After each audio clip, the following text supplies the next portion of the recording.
Here we are, guys. The map is Daybreak, and up at the top of it we have our yellow Zerg player from the team StarTale trying to get his team back the lead after Ace lost.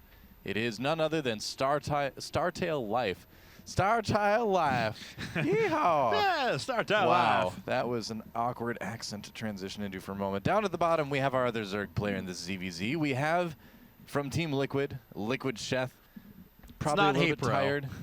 Yeah. A little bit tired after that game. Yeah, it's not Hey Pro. We do, I believe, alternate back and forth between the Korean and NA servers. Correct. So that way it gives kind of both teams an opportunity to play on their home turf. Yep. So Sheth just using Hey Pro's Korean account for the moment. Or maybe that is actually his account and he just likes to troll people or troll Hey Pro a little bit. But maybe. I would think Sheth would have a Korean account. He did spend some time over there, but yeah. Who knows? Maybe not. I hope it's just a troll, honestly. Maybe not. Maybe that's me. So we are on Daybreak now, a curious map for ZVZ, as it lends itself to nice expand builds, longer games, lots of big roach attacks, things like that, and can't even get into the very late game. Infestors are good because with Fungals they can lock down these little running paths. So usually it leads to a more dynamic, longer ZVZ. Yeah. That's right. So we'll have to see if we get one of those long ZVZs. Again, we've been seeing a lot of Mutalisk into third base lately, and a lot of Hatch first, which is what we're going to see from both players here. Again, you know, like I've mentioned before, because of the Queen speed increases, because of the well, not the Queen speed increases. What am I talking about? The Queen range increases, and the Overlord speed increases. All-ins are a little bit less popular because they're easier to scout. I think you just gave like 100,000 Terran players nightmares there. I'm like, no! Now they're faster. Oh my God! Oh man, that'd be bad. I don't. Yes, they're as fast as Hellions now, and no one just makes it's just like 50 hatcheries and mass queens, 200 queens. You see a Zerg versus Terran and like 4 queens like run behind the mineral line and start shooting SCVs. They're like, oh no. They actually don't walk; they just skate the whole way. They're just gonna scoot in there, yeah. Yep, the supply depot's down. The queens just like single file scoot up the ramp really fast. Yeah. That's terrifying. Hopefully that never happens. And hysterical as well. So, oh, man. Well, gas came down quite a bit quicker. For Life, he is going to have that circling speed as soon as his spawning pool finishes. Of course, Sheth going to have 2 queens right away. Circling speed going to come a bit later, but prioritizing those queens and then those extra injects at the beginning a little bit faster. Yeah, it's going to end up being about the same, so it doesn't really make a huge difference. Zergling speed going to be up a little bit quicker for Life. That is about it. Thankfully, no queen speed being researched for either player yet. That's right. Oh, man. Oh, God. I tell ya. Yep. That's what 55-minute games do to you guys. Pretty I just much, have to say whenever you're a commentator. Ooh, so. A Baneling nest going up rather quickly for Life, so we may see him get a little bit aggressive off of these 2 bases. And as we can see, not taking, he's keeping 3 harvesters on his gas the entire time. So this is this could become pretty aggressive, as you mentioned. 6 links coming up now. We'll see what happens with these additional larvae. He's about to have a couple of injects hit here in just a bit. Yeah, we'll see what he decides to do with it. A lot of Zerg players do just leave their guys on gas. Sheth is doing the same thing as well, just because a lot of Zerg players like to go for that faster lair as well these days. But having it for the Banelings does make it helpful. You're always going to need a little bit of gas for a few Banelings, even if you are playing defensive. And Zerg players have kind of just said, you know what, I actually do want to get lair tech a little bit faster in this matchup now.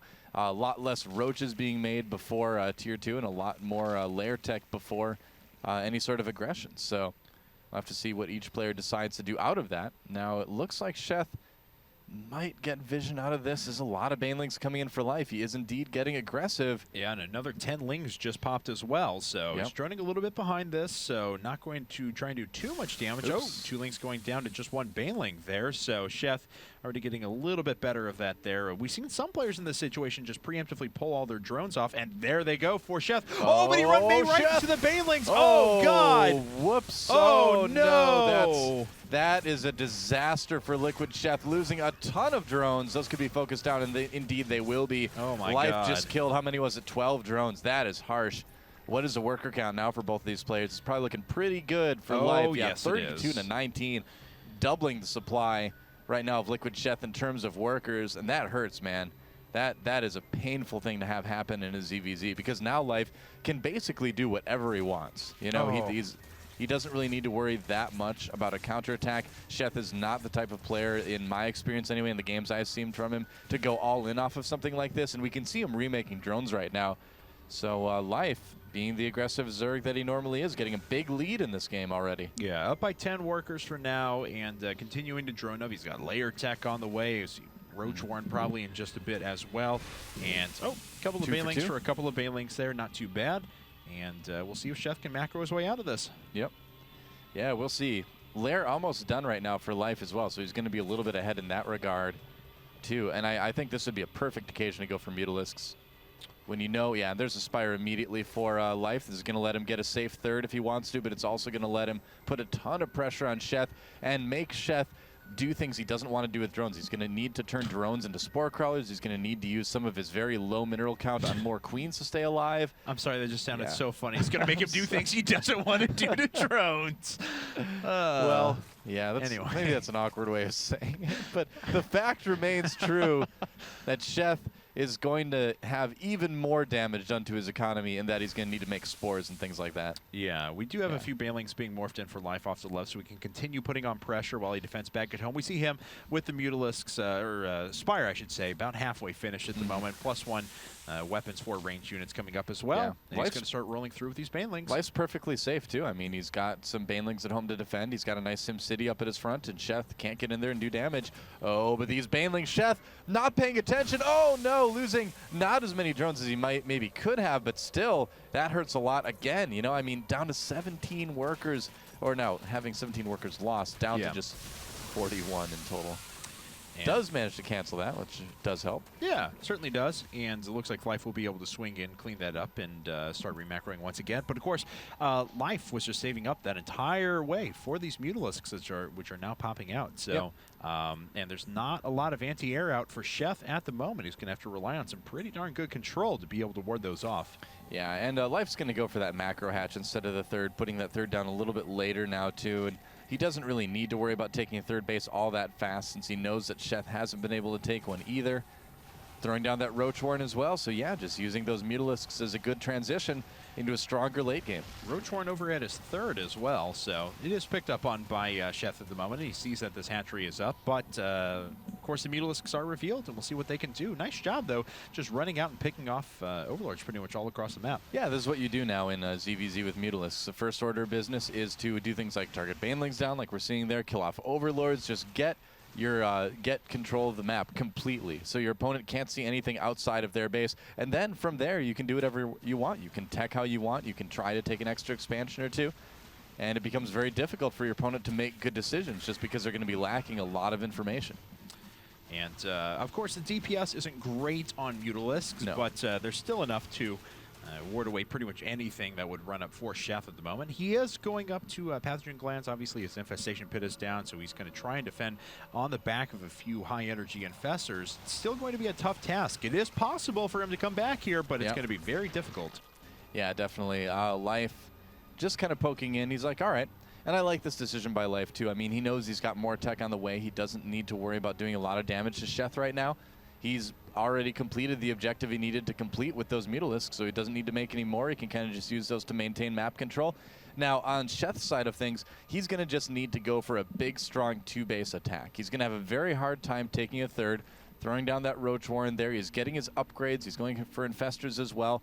So if he can do something like just get a strong, like, +2 timing possibly or something like that, he may be able to catch Life off guard, but it's going to be very difficult at this point for Team Liquid Sheth. He does have 8 Infestors just popping basically all at the same time, making their way up to the front now. So he does have, at least a little bit of Spore Crawler coverage, 1 in each of his bases. Also an adequate number of Queens up.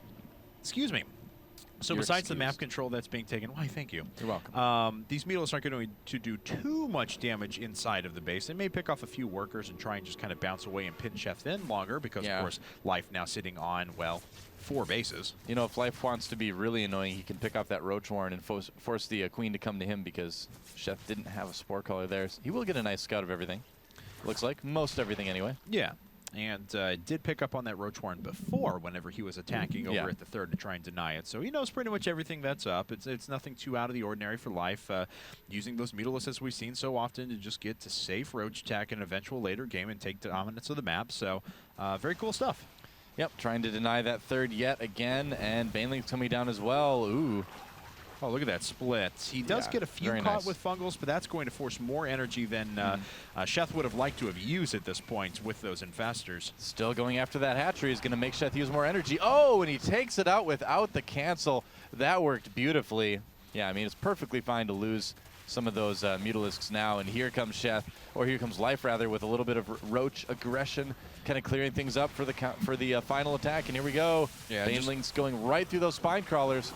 And it's going to be a little bit of energy versus energy, but of course Life walked in with full energy on his own Infestors, so it's going to be a lot more difficult for Sheth to get anything done about this. Yeah, Fungals the rest of those Infestors out. Sheth down to just 98 supply and falling, so after a very, very good game against Ace, looks like Life is going to get the better of him here.